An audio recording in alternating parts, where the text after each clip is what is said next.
Mga kaibigan, may good news para sa lahat. Kung gusto nyo nga makabasa ng mga balita tungkol sa Mindanao, wala nang iba kundi ang Mindanao Examiner newspaper. Mindanao ang sirkulasyon, Mindanao ang balita. Ang Mindanao Examiner sa Basilan, Sulu at Zamboanga. Gumawa na rin ito ng mga independent films at ABP, audiovisual presentation, at may photography at video services pa. Bisitahin po natin ang kanilang website sa MindanaoExaminer.com o tumawag sa 9925480. Marami pong salamat. Kaya natin to. Hello, howdy. Magandang hapon po sa inyo mga kaibigan. Maayong udto, maayong hapon kaninyong tanan mga kaigsunan. Ni anapunta sa atong tulumanon ang Radio Mindanao. Kada adlaw na mga kaigsunan gikan sa Lunes hangtod sa Biyernes ang atong tulumanon di gud na muwala sa aire kanunay kuna siya kay lagi kinahanglan kitang tanan masayod unsay mga kalihukan dinhi sa kalibutan mga kaigsunan o hinaot nata sa maayong panglawas na sa maayong pangisip na sa maayong panghuna-huna. Kay lagi ang adong lawas mao kini ang adong puhunan ug mayong udto kaninyong tanan asa mamudapit namo sa inyong tugkaran namo sa inyong tagsa-tagsa ka panimalay sa laod man sa bukid man o sa opisina o naaman ka drive sa inyong mga salakyan mayong hapon kaninyong tanan. Alright, dagan salamat sa imo Belardo. Sa mga gandang hapon, mainit na mainit mga kaibigan. Welcome sa inyong programa, ang Radyo Mindanao. Ito pa rin ang inyong balingkod, ang inyong alipin sa gigilid. Alas 5, isang mainit na hapon, naan sa Basilan, sa Lutawi-Tawi. At siyempre sa Marawi City. Na kung saan ay patuloy ang kaguluhan mga kaibigan. Ako. Kahapon nilusob ng mga Maute Group members ang local ISIS group sa Mindanao, ang iba't ibang lugar dyan sa Marawi City. Failure of intelligence. Naku po. Nakapasok yung mga ISIS at okupa yung iba't ibang lugar. Pati yung sasakyan ng polis ginamit nila upang i-blockade ang kalsada. At yung police car meron pang bandila ng Daesh o Daesh flag. Ito yung ISIS flag mga kaibigan. Tapos sinabi ng militar, nako walang failure of intelligence yan. Actually, alam namin nandun sila kaya nga nagpunta kami doon pero pinaputukan kami. Ang ibig sabihin yan mga kaibigan, ganito yan 1 plus 1 is 2. 2 plus 0 is 2. Pareho ng ng resulta pero magkaiba ng dahilan. Magkaiba ng explanation. Pero ang point dito mga kaibigan, nakapasok, nakalusot. Ito ay dahil sa suporta ng ilang taga-Marawi sa Maute Group. Kung katulad yang ng Bohol, yung residente mismo ang talagang naghahanap sa mga Abu Sayyaf, di ba? At sila mismo nagsusuplong sa otoridad kaya naubos, naubos lahat ng mga Abu Sayyaf na pumasok dyan sa Bohol noong nakarang buwan. Pero sa Marawi City, iba ang sitwasyon mga kaibigan. Dahil maraming supporters ang Maute Group o ang local ISIS. Sabi nga ni Defense Analyst Professor Romel Baloy, sabi ni Baloy, mga kaibigan, 400 na mga sumuporta sa ISIS kung kaya't biglang lumobo ang bilang ng mga armado. Marami ang nasawi at sugatan. At kanina ay meron tayong nakuhang balita na isang Kristiyanong pare, Katolikong pare ang dinukot. Kasama yung kanyang 4 na tagasimbahan. Kagabi, sinunog din ng maute ang Dansalan College. Nako, isa sa pinakamalaki, pinakapopular dyan sa Marawi. At maging ang City Jail, sinunog din. Pinakawalan yung mga bilanggo at marami sa kanila ang sumama sa maute o kaya ISIS group. At bukod pa dyan, may mga ulat din na isang simbahan ang sinunog. Habang patuloy naman ang mga sibilyan sa paglikas sa Marawi City at papunta sila ng Iligan at Cagayan de Oro.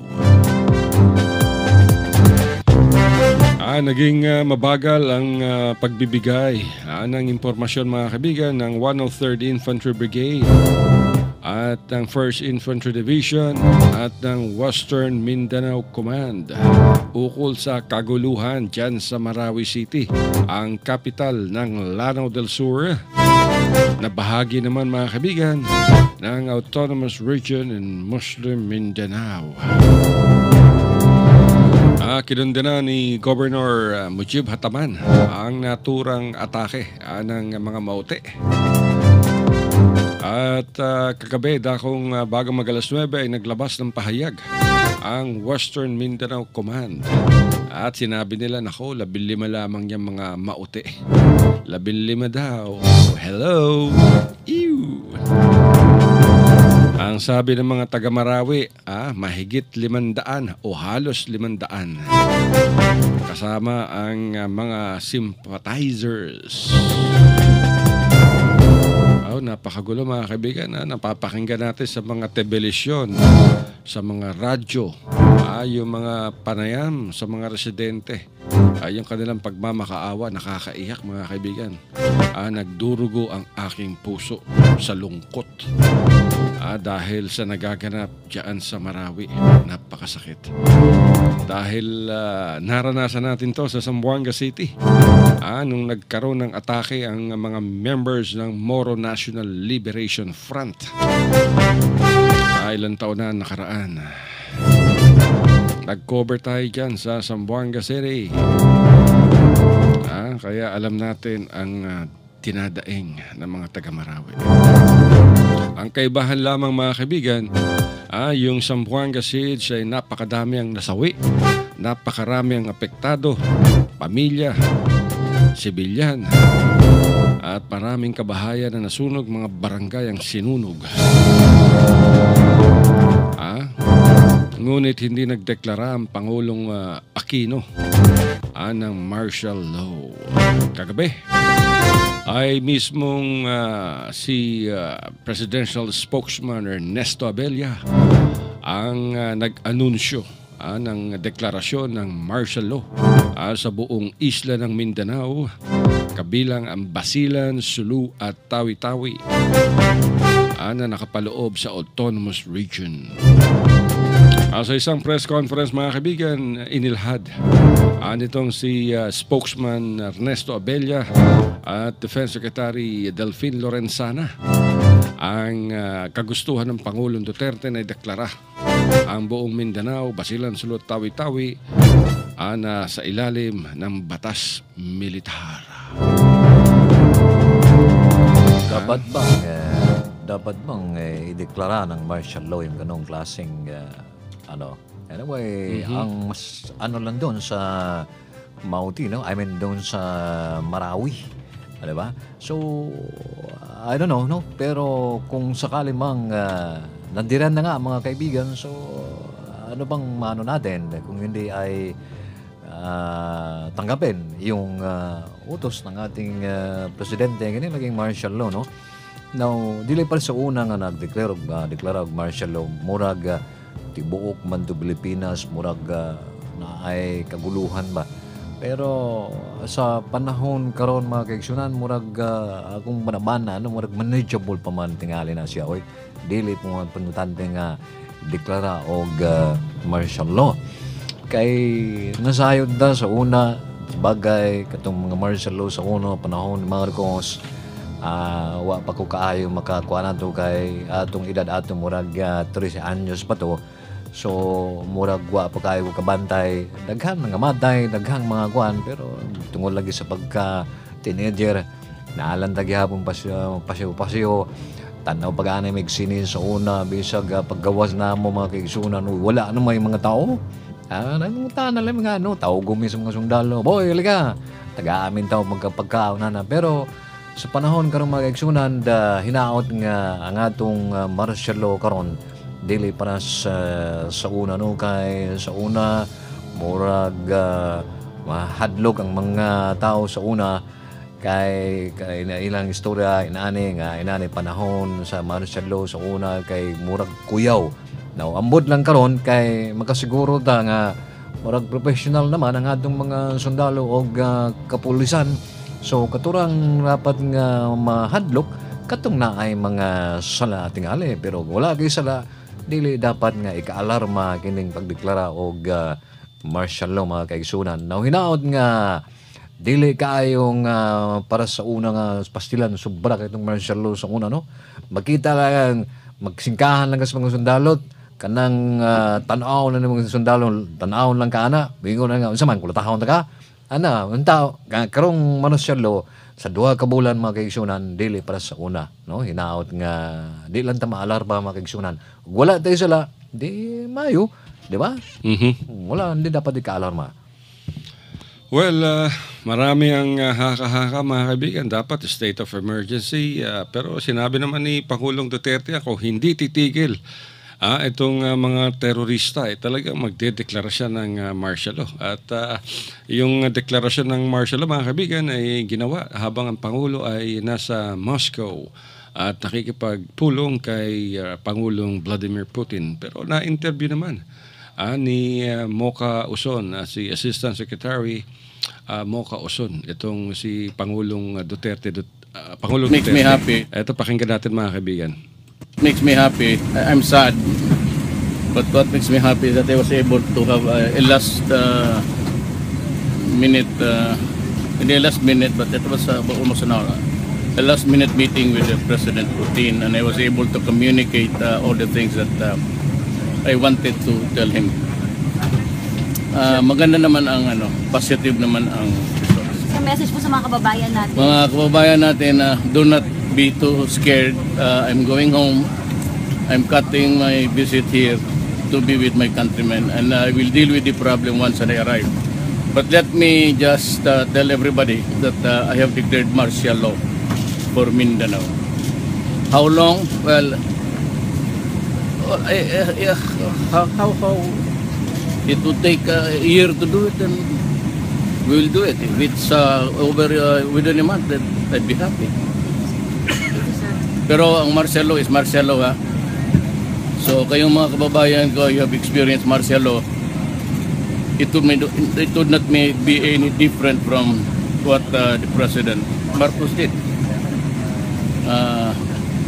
I'd be harsh. I was asked one time, I think it was during the campaign doon sa Lasal, I was asked how I would deal with terrorism, and I said I would be harsh. And sinabi ko nga sa lahat, do not force my hand into it. I have to do it to preserve the Republic of the Philippines. Okay mga kaibigan, malinaw na malinaw ang sabi ng Pangulong Rodrigo Duterte that he will be harsh dito sa pagka-address sa issue ng terorismo. Pero as usual, marami pa rin mga kritiko ng Pangulong Duterte ang patuloy na tumutuligsa dito sa desisyon na ilagay ang Mindanao at ang Basilan, Sulu at Tawi-Tawi na kung saan ay talamak ang kaguluhan sanhi ng Abu Sayyaf sa ilalim ng martial law for 60 days. So ano na pong araw yan mga kaibigan after 60 days. So depende na kung ito pa ay palalawigin pa ng Kongreso o kaya ay hindi na o babawiin ba. So tignan natin mga kaibigan kung papaano. Dahil alam niyo naman ang problema, kailangan talaga mapakinggan ang ating problema dyan mga kaibigan. Katulad dito ngayon. sinasabi na ba? Ilang beses na sinasabi ni Pangulong Duterte, mga kaibigan, na magdedeklara siya ng martial law. Pero yun, akala nila nagbibiro lang. So ayun ang nangyari. Mga kaigsunan, pila ka beses na siya maingon nga sige, og dili ganim hunong insurgency diha sa Mindanao, og dili ganim hunong ang terorismo diha sa Mindanao. Ala, mo na ay panahon nga mo deklara og martial law. Unsa mga ganitong mga babayan po nga gahi magulo, gusto nilang pinatyanay. So, napugos na yung tao ng atong presidente nga ideklara ang martial law. Bisag wala siya dito sa Ruso, sa Russia, mga kaigsoon, sa Moscow, nga makipagkita o makipagpulong sa ilang presidente dito si President Putin. Pero yung shortcut na lang yung tao niya, ang iyang paglagaw. Supposed to be nga Friday pamunta na siya, mabalik din na si Biyernes. Pero nga nilang sitwasyon, ka nagkagubot diha, nagkagira diha sa Marawi City. So, muna, may deklarasyon siya nga, hala, sige, magdeklara talaga martial law. Batas militar, di ba? Batas militar. So, kung pananglit man ang nasod, masulod sa hulga, yan ang rebellion, sulod sa yan ang mga kalamidad, unsa bang daghan na kayong problema dadiri, o kinahanglan gamitan po o kamay na bakal matud pa sa Tagaog, mga kaigsunan. So, di nato masisi po ang atong presidente nga nadeklara siya martial law kay kinilagi nga atong mga kababayan po ba gahi kay ulo bisag unsaong pag-explain sila nga dili ni maayo nga dautan sa Quran, sa Biblia nga dili na pwede, pero naalang gyapon sila, nagpadayon lang gyapon sila sa kining ilang trabaho nga makipagkumbati, makipaggubat sa atong gobyerno, makipagpuwersa sa atong gobyerno. Unya usahay maangil, daghang kaayong maangil, mga kaigsunan. Una dia pobre, ang pobre mas mahimo na jud pobre kay nakasulay naman taggubot, di ba? Nakasulay taggubot, mga sunog, ang atong mga balay, unya ang atong mga kagamhanan, ang atong mga kining unsa na nga negosyo mawa na in town, usahay ng uban muhawa na lang dito sa ilang lugar, muadto sa mga syudad, muadto sa mga lugar nga walay gubot, di ba? Now, dila na po, okay lang ng itong mga dato kay muadto na lang sila glaing dapit, muadto na sila dito sa Visayas ba o sa Manila ba, kay makasustera naman niya kitang mga pobre in town.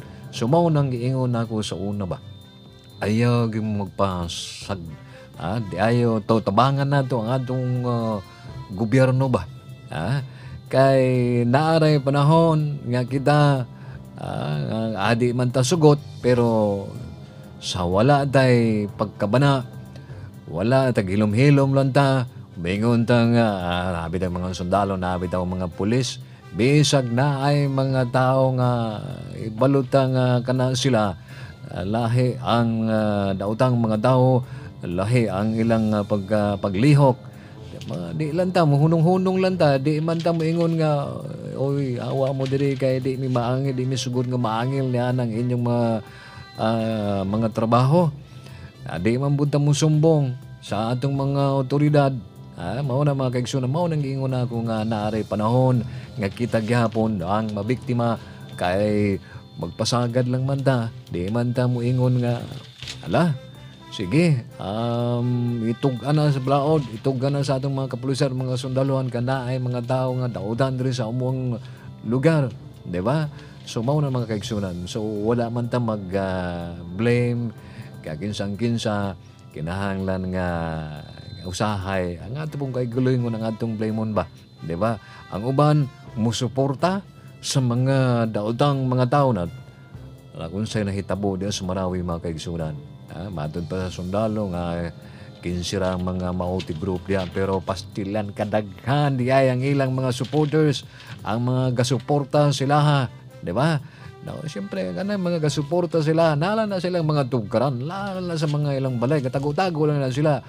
Taon niya paggawas sa mga mauti, mao na mong gawas na sila, naay mga pusil ang uban, siyempre, ang mga supporter nga katong wala nga may kuyog sila, nanghatag og mga bugas, nanghatag og mga unsa ni mga pagkaon nila aron nga masustene ang ilang ginabuhat nga dili maayo mga kaigsunan kay lagi usahay ngayon banta parinti good sigsuon good lahasya good matod po sa English kining blood is thicker than water pero una-unahon ba nato mga kaigsunan maka-eskwela pa ba ang ilang mga anak okay lagi na ay mga eskwela ang ipangdaot nila diha naay mga hospital nga amot giunsa na nila naay mga ang atong mga police station da o ba gisulong po nila di ba na unya walay kuryente hantod kan tingali karon kayo katong gabi wala joy kuryente mga kaigsunan di ba so mao na ang panghitabo diha sa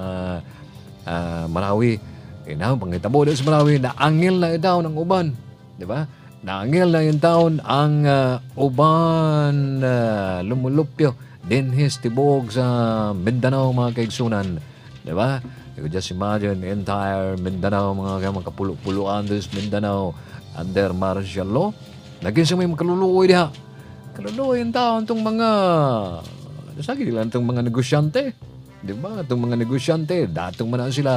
Bisag, siyempre, nanay curfew hour. Kato di ay mga magabi, mga negosyo sa mga gabi. Wa na siya, di ba? Katong mga naay maglako-lako mga gabi naay mga mangingisda diha naay mga unsa ba na di ba dito na lang na sila ng taon na magpuyo sa dapit nga medyo nga dili under martial law di ba pero na naman ang mga kaigsunan so atong tanahon unsay progreso unsay development niya unsay ikaayo sa tuwa mga kaigsunan kay lagi kinahanglan ang atong leader kanaba ay naingipon ba na mukitkit dili lang yun noon mutila pero makitkit pa yun mayroon sila nga kidiki mga kidiki ba kitkit dala tilap mao na mga kaigsunan so mao na ang atong ginaingon nga kining panahon na kinahanglan ang leader nato isog ang leader nato nga kining mugamit og kanang kamay na bakal unsa to saan Iron Fist Policy. Ana, mao na mga kaigsunan sa English to Hindi isdang bakal hindi isdang bakal. Iron Fist. I see. Kanang bitong kamao nga kinahanglan. Kinahanglan nga naay kagamba. Na ay kinahanglan nga ang atong gobyerno kinahanglan nga naapoy ngipon ba? Di ba? Pustiso. Naay dili pustiso ka nang ngipon kay pustiso matagak raman okay. Mao na ang nahitabo karon pero ato na obserbahan di lang ta maalarma di lang ta magkahadlok ang mahadlok dia katong mga naay sala. Di ba? Pero og na kay butan ka wala kay sala, di man po ng sundalo nga mukuha di sa inyo Di ba? Anyway, para sa for the benefit of the listening public, nais naming muling iparinig mga kaibigan yung deklarasyon ng martial law at upang mapakinggan ng buong buo yung announcement itong si Secretary Ernesto Abella and Defense Chief Delfin Lorenzana. Sa Moscow to mga kaibigan, kagabi. Pakinggan natin. 2017 Moscow. The President has called me and asked me to announce that as of 10 p.m. Manila time, he has already declared martial law for the entire island of Mindanao. Esdes Guevara has clarified that this is possible on the grounds of existence of rebellion because of what is happening in Mindanao, based on Article 7, Section 18 of the Constitution.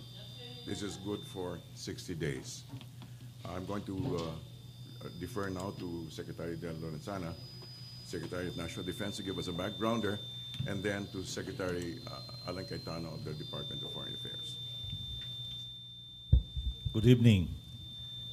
At 2 p.m. this afternoon, Manila time, joint elements of the Army and the police were trying to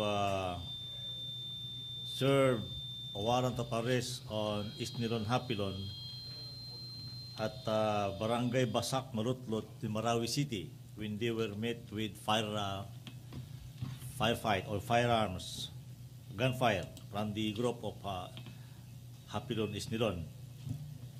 At the same time, other groups also of the Maoti and ISIS, group of ISIS, this Maoti is ISIS inspired, started also to occupy some establishment in Marawi City. They occupied the Amay Pakpak Hospital. This is a hospital under the DOH, the City Hall, City Jail, and part of the MSU compound. A firefight ensued, and our troops reacted properly. But as of tonight in the Philippines, they were the Maoti group burned several facilities: the St. Mary's Church, the City Jail, the Ninoy Aquino School, and the Dansalan College. The Maoti fighters still occupy also the main street of Marawi City. It's called the Quezon Street, and two bridges leading to the city. As of tonight, there were 3 killed government troops, 1 PNP and 2 army, and 12 wounded. The whole of Marawi City is blacked out. There is no light, and there are snipers, Maoti snipers all around.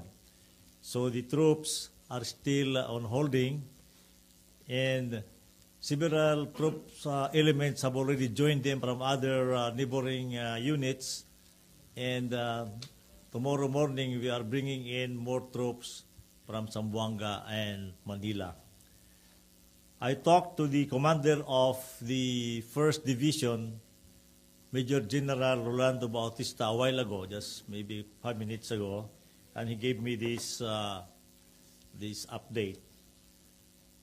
Later, I talked to the governor of Lanao del Sur, Governor Adjong, and he also told me the same thing.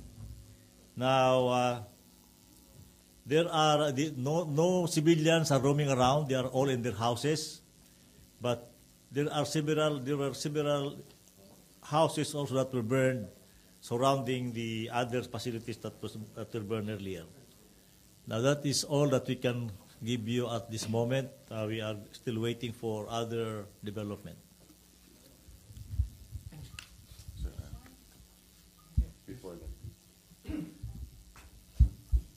Good afternoon. I have spoken to to my counterpart here in Moscow and have explained the situation, and they understand.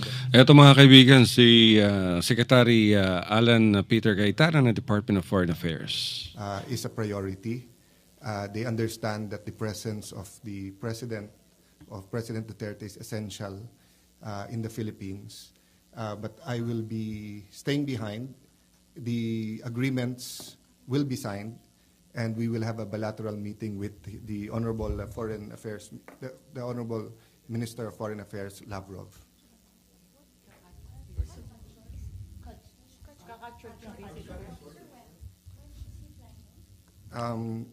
They will announce it, but they are now making arrangements because the President feels that he is needed in Manila as soon as possible. So they will make an announcement, either presidential spokesman or someone else in the cabinet. No? But definitely the agreements will push through, but the president will not be staying until 24th and the 25th. We'll make that announcement later. We will continue to encourage the community in Marawi and in Mindanao to please take all precaution, cooperate with authorities, and stay calm. We were open now to a few questions. Sir, just to fine-tune the declaration, what are the areas in Mindanao that is covered? And It is the entire island of Mindanao. The details will be forthcoming. Any other questions? Sir, what about in Manila? Is there a need to declare a state of emergency, considering that there has been declaration before by the PNP chief himself that there's some presence of ISIS in Manila? What the President has done is just to declare only for the island, entire island of Mindanao, including Basilan and Sulu. And Tawi-Tawi. Sir, question. Just a clarification. There are reports that it's an ISIS attack, and you're saying it's a Maute group with ASG. What group is behind the attack in Marawi? It is actually Maute Islam ISIS because they're the same. If it's an ISIS attack, does it mean that it has an international backing? I believe so because we already there have been report that came to me from Baghdad that they are already seeing these pictures in the website of ISIS. No, I think the website of ISIS in the Middle East. So there's prior information to this attack in that website? Maybe no, but you can always stream those information immediately, just as we are doing now. Yeah. I also got pictures of those people just today from Marawi. Secretary Ana, would that mean that the meetings with Medvedev and President Putin are scrapped? Again, the presence of the president, the physical presence is needed in the Philippines. That is the president's assessment. And his priority is always the protection of each and every Filipino. He will act within the framework of the Constitution. We will follow all rules and regulations. Now, the meetings between President Duterte and President Putin and President Duterte and Prime Minister Medvedev will be postponed. And but we are in the process of arranging that the President Putin and President Duterte will be able to speak. Most probably, it'll be a phone call because President Putin is not in Moscow at this point in time.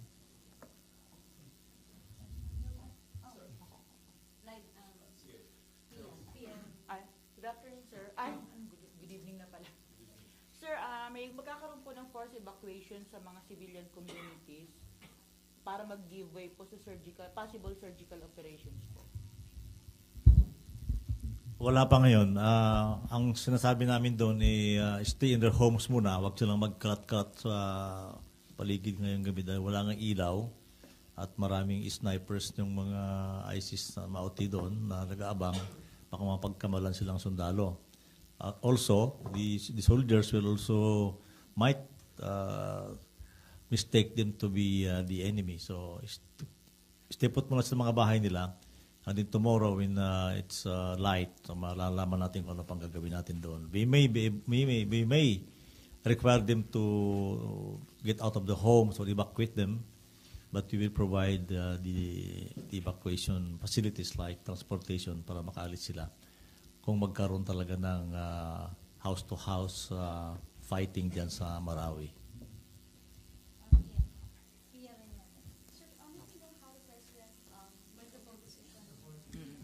May we know how the president decided, what was his thought process and what were the events that led to his deciding to declare martial law? Was he briefed? Who briefed him? Was his decision also suggested by defense officials?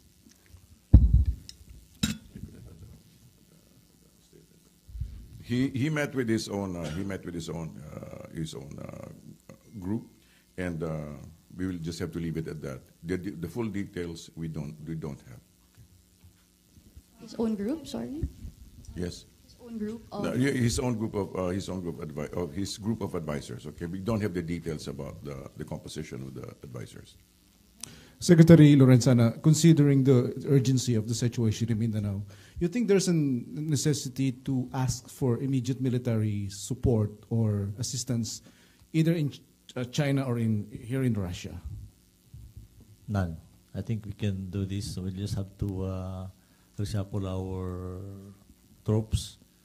Medyo nabigla lang sila doon because they were expecting to arrest Mr. Isnilon. They didn't know that he was backed up by more or less about 100 armed fighters.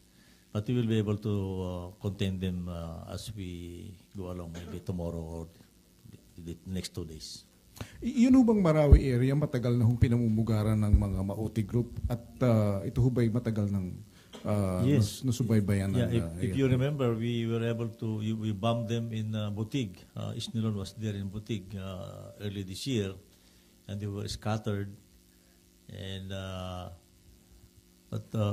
it's coming out now from the reports of the military that they have a lot of sympathizers in Marawi City, so they were able to infiltrate Marawi without the knowledge of the military. That's why they were able to go there undetected, maybe posing as civilians coming to the city until they saw this. If they did not see Isnilon siguro, they will not be able to have this incident because Isnilon was there. He was seeking medical attention. And when he was approached to be, his hideout or his safe house was approached to arrest him, they started firing at our soldiers. That's why there was this encounter. Thank you. We'll have to confine it to the last two questions because I'll be deferring now to Sec. Alan Cayetano. Yeah, just to add to your question, to add to the answer, no? The President does not take lightly the declaration of martial law of any part of the Philippines. In fact, this option was an option in the past. He has announced that there are groups that have been auditioning for recognition in ISIS, and both Secretary Lorenzana and Secretary Esperon and our Chief of Staff Anyo and Chief PNP De La Rosa have continuously briefed you about certain security threats in Mindanao. The President doesn't take this lightly because he knows and his cabinet knows that there are implications, for example, in tourism. The mere declaration of martial law would dissuade some from going to Mindanao at this point in time. But the priority of the President is the safety, the lives, and the property of the people of Mindanao. So he cannot sacrifice the lives of people for any amount of money or for any economic reason. So please rest assured that the details will come in later because of two reasons. One, they're focused now on the situation. Number two, there are many things that they cannot discuss at this point in time because the groups in Mindanao who are being monitored are also monitoring what we will say here. And we cannot reveal the strategy or the military tactics or the actions of the civilian government. No? So we apologize at this time, but we will be transparent and give you the information you need as soon as we are capable of giving it without endangering the lives of the men in uniform, especially in Mindanao. I think we need to defer to the statement of Secretary Cayetano regarding the delicacy of the matter. So let me just end now. Do you still, Yusek, do you still maintain sa mga ating officials, do you still maintain your previous statement that the government is still in control of the situation in Marawi considering may mga lumalabas na... My statement, if you were listening to it, is this. He has full confidence in AFP and MPNP's management of the situation, all right? And so that is why he's returning also to the Philippines, and so let us continue to trust in the process. Okay, let me just ask Secretary Lorenzana, is the government in full control of Marawi right now? Of course. I told you a while ago, I just talked to the division commander. General Bautista is supposed to be in Polacan, Zamboanga del Sur, but he is now in Marawi. It started this morning. So sabi niya, wala namang problema. I will just try to hold the ground tonight so that we can bring in more troops maybe tonight and tomorrow morning. So, under control yan. Sec. Lorenzana, how many troops of the Maute and ISIS are we talking about? And meron po bang nagkaroon ng lapse sa intelligence kaya nakapasok sila ng hindi undetected sa Marawi? Alam naman natin na nandyan sila eh. And in fact, there was this big firefight somewhere in Piagapo and sa mga mountainous dyan area surrounding Marawi City. And I don't think there is a lapse of intelligence. It's just appreciation of the intelligence that was lacking there. Baka hindi nila, akala nila, kayang-kaya, but, it's just, there's intelligence there. It's just the appreciation of what the intelligence means that medyo nagkamali sila. Thank you very much. Sir, one last. Sir, why all of Mindanao, sir? Well, that is the declaration of the President, all right? Secretary Lorenzana. Because there are also problems in Zamboanga, Sulu, and Tawi-Tawi, and also in Central Mindanao, in the BIF area. And we also have some problems in Region 11, yung mga pangungutong ng mga NPA. So sabi nga ni Presidente, he has been telling these people that if I declare martial law, tatapusin ko lahat ng problema. So kaya nga buong Mindanao na. So related to your statement, how is a declaration of the martial law going to help with the problem with Maute and all of that? Well, we were able to control the movement. We can lahat ng dapat gawin sa martial law, we will implement. Control of movement, searches and arrest or detain people for warrantless arrest, sir. Suspension of writ of habeas corpus, and details sa palo na lang. So, sir, yung arrest will begin when? Mr. Morong, details to follow. Thank you very much. Thank you very much. Alright, mga kaibigan, kulit talaga ng mga media. Meron daw doon. If you're listening to me, dapat alam mo. Anyway, mga kaibigan, so napakinggan natin yun yung full news conference kagabi in Moscow, where President Duterte had been meeting with Russian officials headed by President Vladimir Putin. So ayan, maliwanag na maliwanag.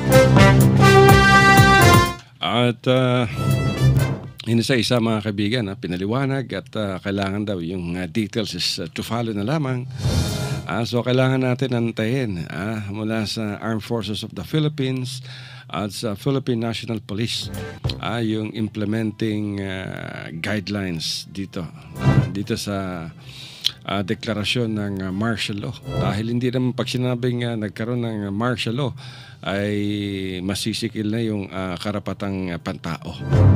At ito ang kinakatakot ng marami mga kaibigan dahil alam naman natin nung kapanahunan nitong diktador na si dating Pangulong Ferdinand Edralin Marcos ay marami ang nasawi, marami ang namatay dahil sa kalabisan ng mga Metrocom, yung Metropolitan Command in Philippine Constabulary noong 1972.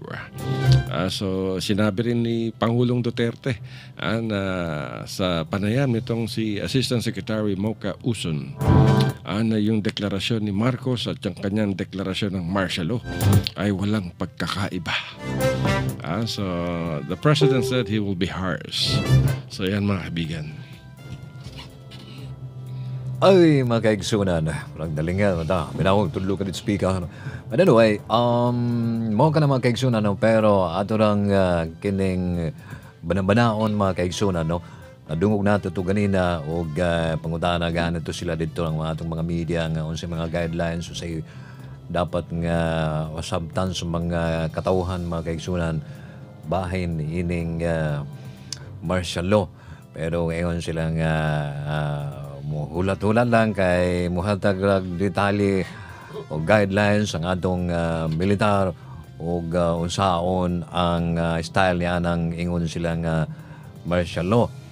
Kay matod pa sa atong presidente nga siya nga deklarag martial law ay siya nga kinahanglan nga na ay kamot nga bakal mga kaigsunan. So unsa man ang buti pasabot, di ba? So mayingon ganit itong usag cabinet secretary pa o sa bato siya.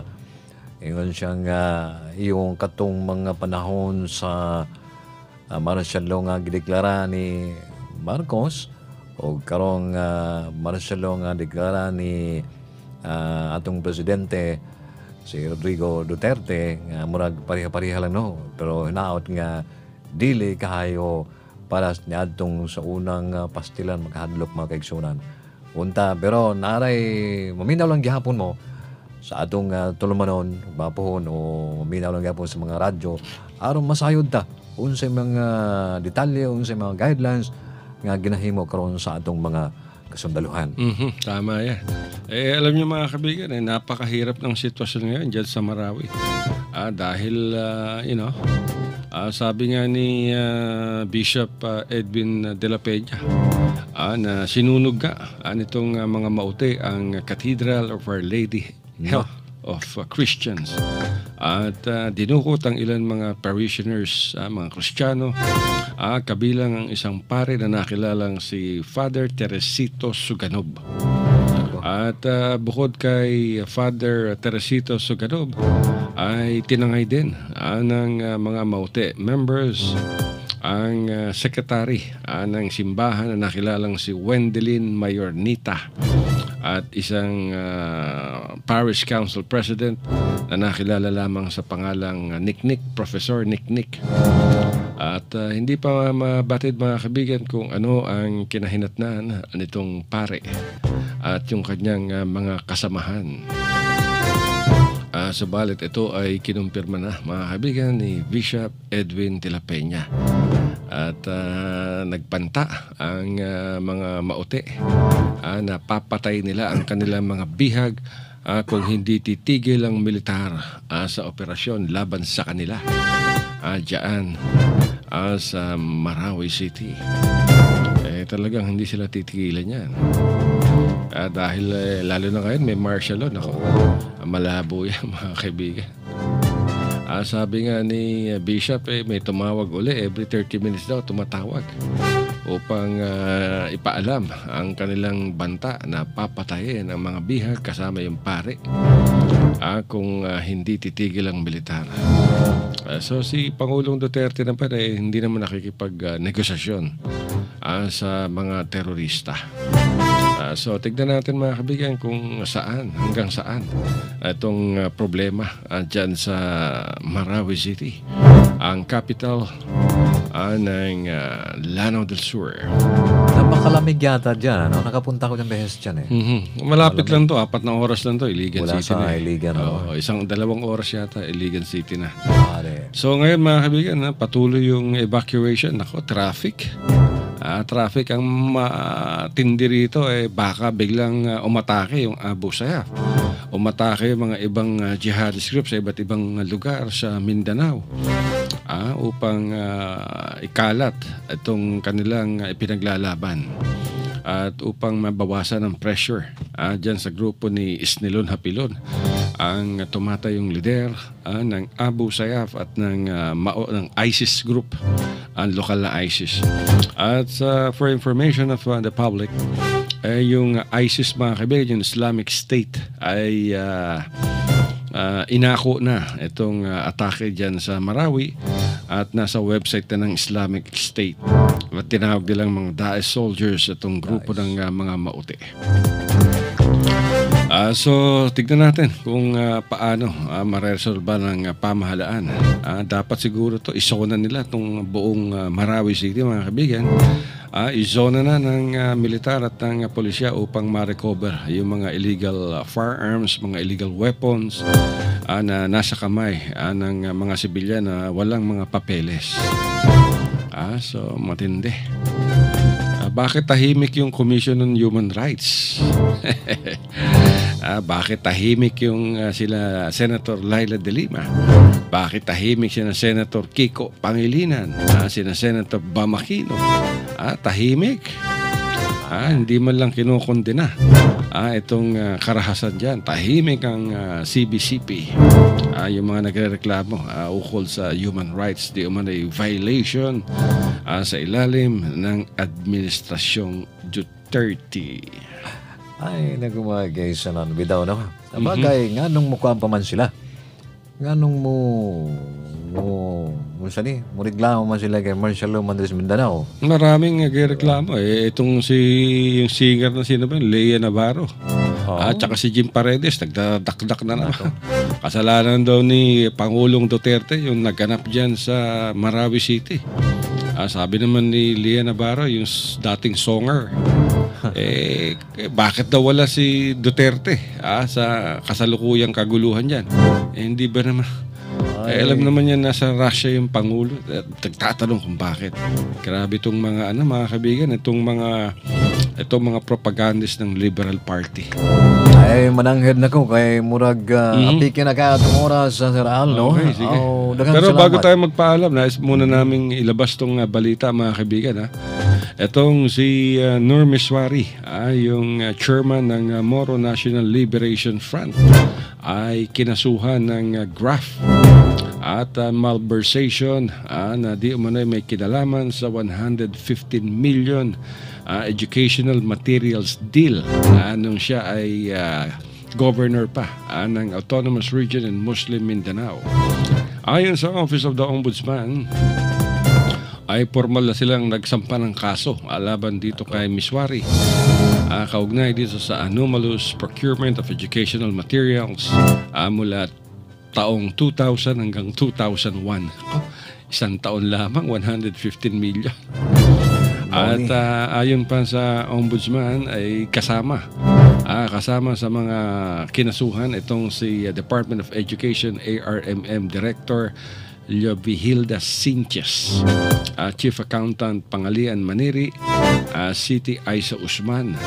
Kinasuhan ng 3 counts of violations of Section 3 of the Anti-Graft and Corrupt Practices Act at 3 counts of malversation through falsification. Ito ay kaugnay doon sa mga in-order di umano ni Miswari ng mga libro mula sa iba't ibang kumpanya. At karamihan nito, mga kaibigan, ay hindi raw dumating. Kabilang dito ang MBJ Learning Tools for an Information Technology Package for 31 million, CPR Publishing for a Multimedia Information Technology Package worth 46 million, at White Orchids Printing and Publishing House for Educational Materials worth 37.5 million. Sabi pa ng Ombudsman, no such materials were delivered. At bukod dyan, kasama rin sa kaso, mga kaibigan, si DepEd ARMM Accountant Aladin Usi. Ang kaso nito, 2 graft, 2 counts of graft and 2 counts of malversation through falsification, at maging yung Commission on Audit ng ARM, Resident Auditor na si Nader Makagaan, si Cristeta Ramirez ng CPR Publishing, Lolita Sambeli ng White Orchids Printing and Publishing House. At yan, mga kaibigan, at naglaan ang Ombudsman ng 30,000 bail para sa lahat ng mga akusado. So yan, mga kaibigan, ito ay ayon sa inilabas na pahayag o press release ng Ombudsman. Alam ko na ba? Ay, naku, mga kaigsyon naman, sentensya nung tatong mga kawatan, bitaw mga kaigsyon, ay, hanto din nila, atong tuluman, ugma na po pohon, magdungugay na pumunta ninyo. Kinilang gyapon si Abdel Di sa manamilit na og maayong hapon kaninyong tanan. Alright, maraming salamat, Brother Belardo. Maraming salamat, mga kaibigan. Wala na tayong oras at talagang gipit na kami. Maraming salamat sa lahat ng mga nakinig sa aming opinion, sa aming mga chismis. Huwag niyong basta-bastang paniniwalaan ito, mga kaibigan. Ito ay ating pananaw. Hanggang sa susunod na bukas, maraming salamat sa magandang hapon. Ito po niya balingkod. Alasinto, nagsasabing I love you, Mama. Chup chup. Umulan na kung saan umulan sa lansangan